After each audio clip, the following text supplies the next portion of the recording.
Ayan, what's up dribblers at mga shooters, kamusta? Kamusta po kayo? Magbabalik na nga ba si Benny Boatwright sa San Miguel Beermen para sa isa pang tour of duty ngayong 2025?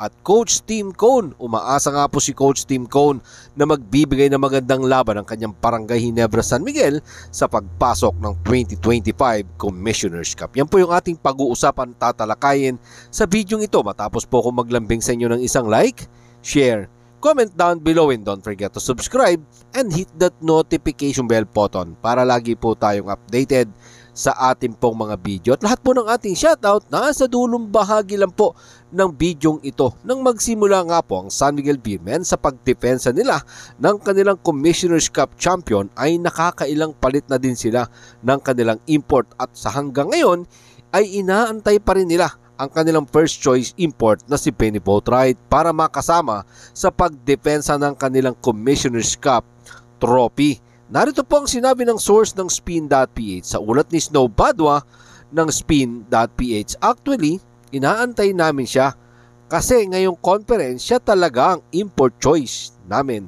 At sinabi din nga po ng source ng Spin.ph na si Benny Boatwright na siyang nagbigay ng champion trophy sa San Miguel Beermen last PBA Commissioner's Cup at isa din si Benny Boatwright na candidate for Gilas Pilipinas Naturalization at hindi pa nga daw po ito ganap na nakaka-recover sa kanya pong injury matapos nga po siyang sumailalim sa isang operation sa Achilles last August ng 2024. Narito pa po ang dagdag na sinabi ng source ng Spin.ph sa ulat pa din po yan ni Snow Padua ng Spin.ph. That was around October. Ang sabi niya, di pa siya ready that time to fly in. Baka mga around December daw ready na siya. Pero up to now, wala pa rin.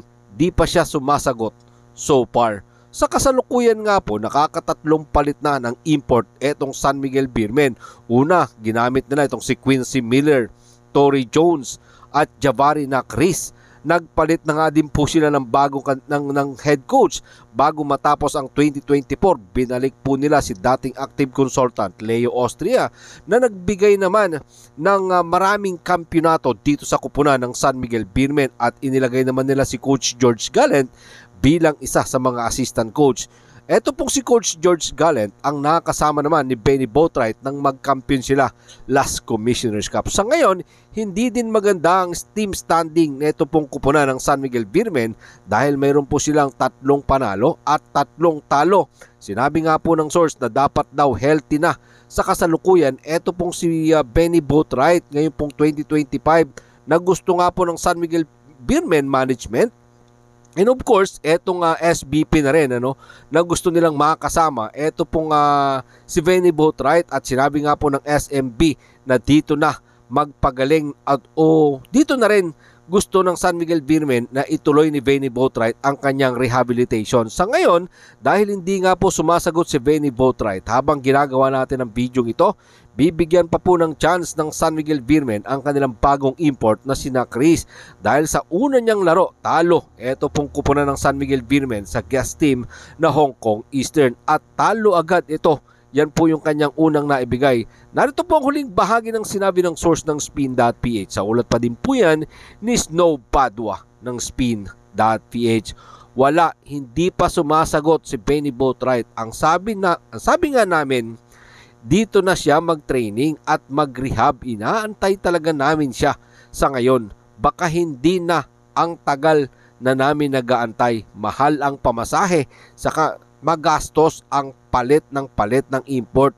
May guaranteed pay pa na 15 days. Yan nga po ang sinabi ng source ng Spin.ph kay Snow Badwa. Patungkol naman po kay Benny Boatwright at patungkol naman sa kanya pong naturalization ay wala pa ding linaw dahil nasa Congress pa.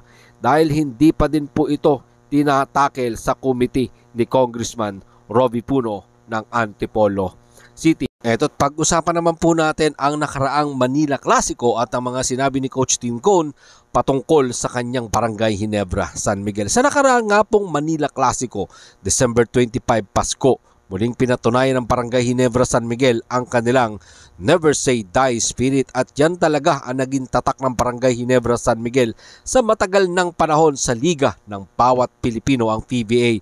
At ang Barangay Ginebra San Miguel Mentor ay umaasa na mabibigyan din ng magandang laban ng kanyang kupunan sa kanilang tungkulin bilang isang mahusay na team sa liga kasama ang kanyang rookie na sina RJ Avarientos, Scotty Thompson at ang kanilang resident import na si Justin Noypi Brownlee. Matapos nga po ang come from behind win ng Barangay Ginebra San Miguel 95-92 laban sa Magnolia Chicken Templados. At si Coach Tim Cone, alam niya na dati na itong ginagawa ng kupunan ng si the living legend Sonny Jaworski pa ang kumagabay sa nasabi pong kupunan. Narito po ang sinabi ni Coach Tim Cone sa ulat ni Cher Ramos sa spin.ph. Alam mo, hindi namin ito kinakatawan tulad ng mga old Jaworski days, pero nararamdaman pa rin namin ito. Sinabi nga po yan ng 2 times PBA Grand Slam coach na isa ding tagahanga ni Coach Sonny Jaworski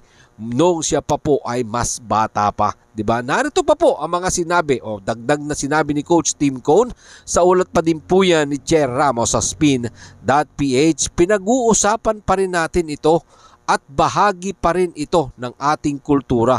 Kaya on a Christmas night, nabuhay kami kay Sonny Jaworski at sa kanyang mga crew na talagang pinagmamalaki ko iyon. Tama po si Coach Tim Cone, talagang hindi na mawawalang never say die spirit ng kupunan na sinimulan ni the Big J Robert Sonny Jaworski at nakaiwas din itong Barangay Ginebra San Miguel sa dalawang sunod na pagkatalo na ngayon nga po ay tanga nila ang 4-2 win-loss record at magbabalik itong Barangay Ginebra San Miguel sa kanilang unang laban sa 2025 sa January 5 laban sa defending Commissioner's Cup champion na San Miguel Beermen na kanilang sinibak last PBA Governor's Cup sa semifinals. Let's see what happened sa magiging laban ng San Miguel Beermen o ng sister team na San Miguel Beermen at ng Barangay Ginebra San Miguel. Pero bago po natin tapusin ang ating pong video ay nais ko pong batiin kayong lahat ng Happy New Year at masaganang bagong taon po sa inyong lahat